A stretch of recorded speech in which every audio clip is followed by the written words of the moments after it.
Doctor ortho Ayurvedic oil और capsule, अब दर्द भी घुटने टेकेगा।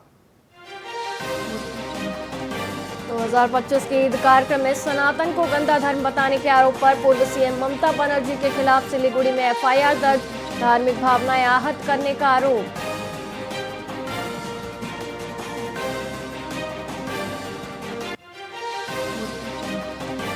शिवराज सिंह चौहान बोले, जब लगा करियर खत्म हो रहा है तब आया प्रधानमंत्री मोदी का फोन, कहा मैं सीएम नहीं अपने शिवराज से बात कर रहा हूं।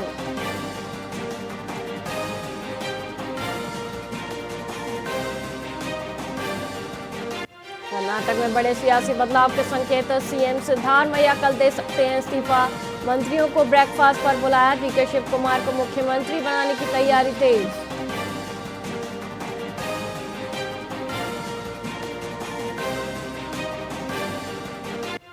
इस्लामपुर थाने के सामने कांग्रेस का उग्र प्रदर्शन, टीएस सिंहदेव का आमरण अनशन और बैच की भूख हड़ताल, भूपेश बोले पुलिस अधिकारियों को याद रखेंगे।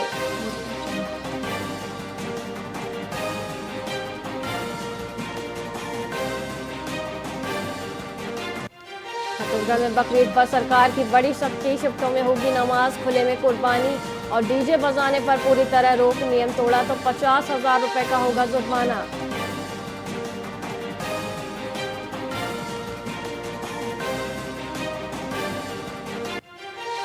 नमस्कार, आप देख रहे हैं वीआईपी न्यूज और मैं हूं आपके साथ वैशाली श्रीवास्तव। आइए रुक करते हैं खबरों की ओर। 12 साल पहले 26 मई को प्रधानमंत्री नरेंद्र मोदी ने पदभार ग्रहण किया था। इस ऐतिहासिक अवसर पर छत्तीसगढ़ के मुख्यमंत्री विष्णुदेव साय ने प्रधानमंत्री मोदी को बधाई दी।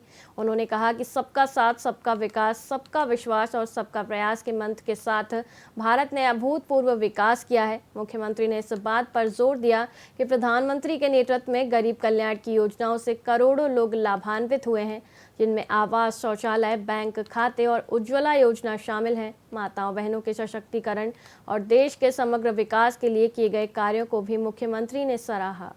आगे भी देश की सेवा में लगे रहें और 12 वर्षों तक उन्होंने सबका साथ, सबका विकास, सबका विश्वास और सबका प्रयास, इसको मूल मंत्र मानते हुए सबके विकास के लिए काम किया है। 140 करोड़ भारतवासियों को अपना परिवार मानकर गरीब कल्याण योजना चलाकर सारे गरीबों के लिए मकान, शौचालय, बैंक का खाता, हमारी माताओं के लिए उज्ज्वला योजना में गैस का सिलेंडर आदि सब कुछ देने का काम किया है और एक नए भारत का निर्माण उन्होंने किया है। पुनः उनको छत्तीसगढ़ की 3 करोड़ जनता की तरफ से बहुत बहुत बधाई। आगे भी। राजनांदगांव में कांग्रेस ने भाजपा और चुनाव आयोग पर मतदाता सूची में गड़बड़ी का गंभीर आरोप लगाया है। शहर कांग्रेस कमेटी ने प्रेस वार्ता में दावा किया कि सुनियोजित तरीके से कांग्रेस समर्थकों और कार्यकर्ताओं के नाम सूची से काटे जा रहे हैं, जिससे चुनाव पूर्व ही भाजपा को लाभ पहुंचाने की कोशिश हो रही है। नेताओं ने आरोप लगाया कि प्रदेश कांग्रेस कमेटी के सचिव मेहुल मारू और उनकी पत्नी का नाम भी सूची से हटा दिया गया है। इतना ही नहीं, कई जीवित मतदाताओं को मृत बताकर उनके नाम हटाने के दस्तावेज भी पेश किए गए। कांग्रेस ने इसे लोकतंत्र से खिलवाड़ बताते हुए चेतावनी दी, यदि सुधार न हुआ तो आंदोलन किया जाएगा। टारगेट जो है वो कांग्रेस के कार्यकर्ताओं को किया जा रहा है कि इस तरह से कांग्रेस के जो वोटर हैं उनको मतदान करने से रोका जाए, तो उसका सबसे अच्छा माध्यम इनको लगा एसआईआर है। कोई अभी जांच करेगा नहीं और जब चुनाव आएगा तब लोगों को पता चलेगा कि उनको तो मतदान का अधिकार ही नहीं है, तब ना तो नाम जुड़ पाएंगे और ना वो मतदान कर पाएंगे। हमारे नेता राहुल गांधी जी पिछले 6 महीने से ज़्यादा समय से लगातार आरोप लगा रहे हैं कि भाजपा और चुनाव आयोग एसआईआर के माध्यम से एक गठबंधन की राजनीति कर रहे हैं। विपक्षी दलों के कार्यकर्ताओं सहित विपक्षी दलों के वोटरों के नाम काटने का एक षड्यंत्र, एक साजिश रची जा रही है। एक व्यक्ति एक वोट का मौलिक सिद्धांत होता है, लेकिन ये लोग चुनाव जीतने के लिए इस प्रकार के हटकंडे अपनाने पे उतारू हो गए हैं कि नाम काट रहे हैं। और अब वो हमारे छत्तीसगढ़ में भी देखा जाने लगा है। इसका एक बड़ा उदाहरण हमारे राजनांदगांव में देखने को मिला। राजनांदगांव एक वीवीआईपी जिला है। अंबिकापुर के दरिमा क्षेत्र में शराब दुकान को बंद कराने की मांग को लेकर ग्रामीणों और महिलाओं का उग्र विरोध प्रदर्शन जारी है। जनदर्शन में पहुंची महिलाओं और ग्रामीणों ने जिला कलेक्टर के सामने शराब दुकान को तत्काल बंद करने की गुहार लगाई। इस दौरान कलेक्टर के उस बयान से विवाद खड़ा कर दिया जिसमें उन्होंने शराब नीति की तुलना महतारी वंदन योजना से कर दी। इस तुलना से भड़की महिलाओं ने कलेक्ट्रेट परिसर में जमकर नारेबाजी करते हुए विरोध जताया। महिलाओं का कहना है कि शराब दुकान से गांव का माहौल बिगड़ रहा है और परिवारों को भारी नुकसान हो रहा है। हाँ, हम लोग वही देसी शराब दुकान हमारे गांव में ही खुल चुका है। इस कारण से हम लोग सभी महिलाएं आए हैं उसको बंद करवाने के लिए। कलेक्टर से चर्चा हुई कि बोले सर कि इसको बंद तो नहीं कर सकते हैं पर इसका स्थानांतरण सोचेंगे, विचार करेंगे। और महतारी वंदन को लेके उन्होंने टिप्पणी हम लोग से की है तो बहुत ही महतारी वंदन बोले कि महतारी वंदन जैसे सरकार खोला है वो भी सरकार की योजना है और ये शराब भट्टी भी सरकार की योजना है। इसी से सही मानते हैं इसको सही हम लोग इसलिए नहीं मानते हैं क्योंकि हमको वंदन पैसा दे के और उस भट्टी खोलने के बाद कहे तो हम लोग नाराजगी। कलेक्टर महोदय बोले हैं कि इस बात पर हम विचार करेंगे, जगह स्थानांतरण करेंगे। और एक शब्द कलेक्टर महोदय बोले वो हम लोगों को बहुत खराब लगा। ये बोले कि आप लोगों को महतारी वंदन मिलता है कि नहीं मिलता है, तो हम लोग बोले कि हाँ सर मिलता है।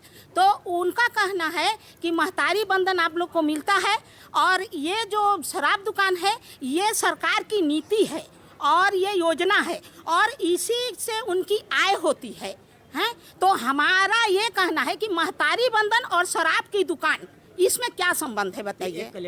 बंद वहाँ पर देखिए, वहाँ पर क्या बोलते हैं छात्रावास है, स्कूल है और वहाँ पर स्टेडियम ग्राउंड है। तो वहाँ पर हम लोग का महिला लोग का क्या बोलते हैं क्लस्टर भी है तो हम लोग को काफी परेशानी होता है। सरकार का योजना है तो हम लोग को महतारी वंदन बंद कर दे लेकिन दारू भट्टी बंद कराए बस। हम लोग नहीं चाहिए 1000 रुपया महतारी वंदन नहीं चाहिए, हम लोग को दारू भट्टी बंद करना चाहिए, बस यही मांग करना चाहते हैं। हाँ, हम लोग वही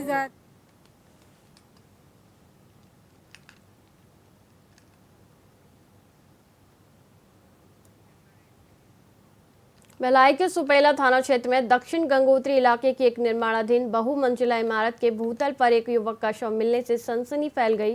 मृतक की पहचान भीमनगर निवासी संजय मनहारे के रूप में हुई है, जिसकी उम्र लगभग 30 से 35 वर्ष बताई जा रही है। वह इसी बिल्डिंग में मजदूरी का काम करता था। घटना की सूचना मिलते ही सुपेला पुलिस फौरन मौके पर पहुंची। प्रारंभिक जांच में पता चला कि संजय नशे का आदी था और ऐसी आशंका जताई जा रही है कि अत्यधिक नशा करने यानी ओवरडोज के कारण ही उसकी मौत हुई होगी।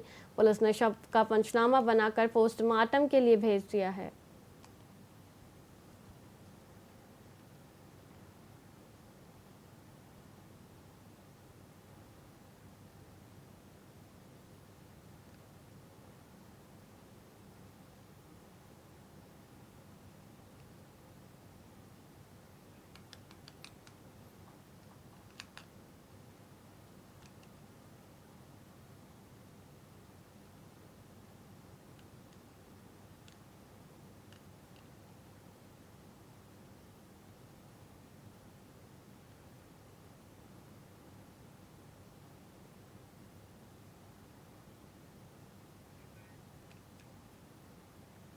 छत्तीसगढ़ के सक्ती जिले के बाराद्वार नगर पंचायत में प्रधानमंत्री आवास योजना के तहत एक बड़ा फर्जीवाड़ा सामने आया है।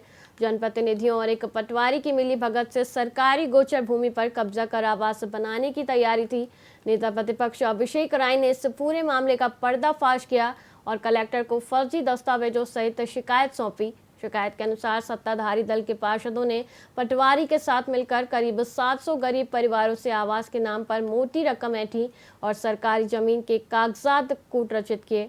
इस गंभीर मामले में कलेक्टर अमृत विकास तोपनो ने त्वरित कार्रवाई करते हुए पटवारी को निलंबित कर दिया है और जांच के लिए विशेष टीम गठित की गई है। प्रधानमंत्री आवास योजना जो कि 2015 से लागू है, तो हमारे बाराद्वार में 700 से 800 हितग्राही घास भूमि पर निवासरत हैं जो प्रधानमंत्री योजना के तहत वो पात्र नहीं माने जाते हैं। उनके लिए हमारे परिषद के द्वारा पूर्व में कलेक्टर महोदय को प्रस्ताव पास कर दिया गया है। तत्कालिक सरकार, नगर सरकार एवं पटवारी रमेंद्र राठौर के द्वारा मिलकर घास भूमि पर निवासरत कर रहे लोगों का खसरा नंबर बदल फर्जी तरीके से उन्हें आवास दिलाने हेतु फर्जीवाड़ा किया गया है। जिसकी शिकायत कलेक्टर महोदय से की गई है, जांच के लिए मांग रखा गया था। ये शिकायत मुझे 2 दिन पहले ही प्राप्त हुई थी। इस शिकायत को हम लोगों ने संज्ञान में लिया और इस पे हम लोगों ने एक डिप्टी कलेक्टर रैंक के अधिकारी जो है रितेश राजपूत, इनको बेसिकली जांचकर्ता अधिकारी नियुक्त किया। दूसरा, हमने जो है तत्काल उस पटवारी को निलंबित कर दिया है। उसका नाम रविंद्र राठौर था। सूरजपुर में कांग्रेस कार्यकर्ता नरेंद्र जैन के खिलाफ आर्म्स एक्ट के तहत विश्रामपुर थाने में दर्ज एफआईआर मामले ने तूल पकड़ लिया है। इस मामले में प्रदेश कांग्रेस से एकजुट नजर आई। पूर्व मुख्यमंत्री भूपेश बघेल, पूर्व डिप्टी सीएम टीएस सिंहदेव और प्रदेश अध्यक्ष दीपक बैज एक मंच पर दिखे। कांग्रेस ने पुलिस के खिलाफ मोर्चा खोल दिया है। एफआईआर के विरोध में प्रदर्शन के दौरान टीएस सिंहदेव ने कार चलाई, जिसमें भूपेश बघेल बगल की सीट पर बैठे थे। टीएस सिंहदेव ने चेतावनी दी है कि अगर धारा वापस नहीं हुई तो वे आमरण अनशन पर बैठेंगे। यह विवाद भाजपा कार्यकर्ता और नरेंद्र जैन के बीच चुनावी मुद्दे को लेकर हुआ था।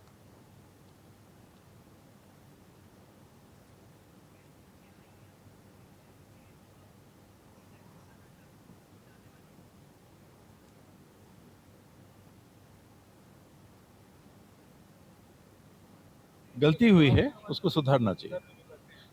कहीं कोई ईगो की बात, कोई जिद की बात नहीं होना चाहिए। ये प्रशासन है जो न्याय की देवी आंख पे पट्टी बांध के काम करती हैं, उन्हीं के प्रतिनिधि के रूप में इन लोग काम करते हैं। काम न्याय उचित होना चाहिए। हम लोग हमेशा साथ हैं। समय और परिस्थिति हम लोग को अलग अलग कामों की जवाबदारी के साथ जोड़ के रखती है, तो हर समय एक साथ व्यवहारिक रूप से संभव नहीं होता। मिलके आपस में बात करते रहते हैं, जो बात मीडिया में नहीं आती, सार्वजनिक नहीं होती। हम लोग का संवाद लगातार बना रहता है। गलती हुई है, उसको सुधारना चाहिए।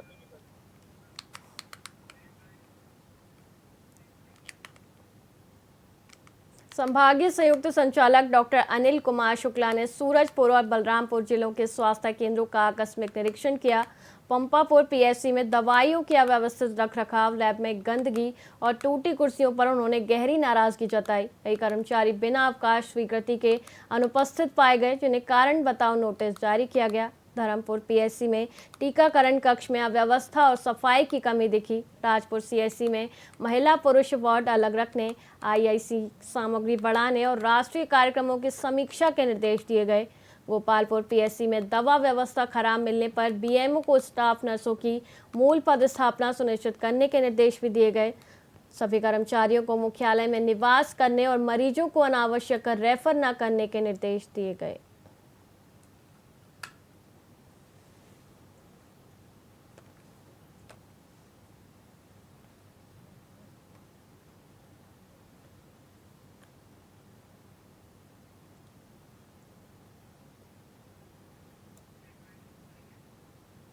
फिलहाल खबरों में इतना ही। मुझे दीजिए इजाजत। देखते रहिए वीआईपी न्यूज़। नमस्कार।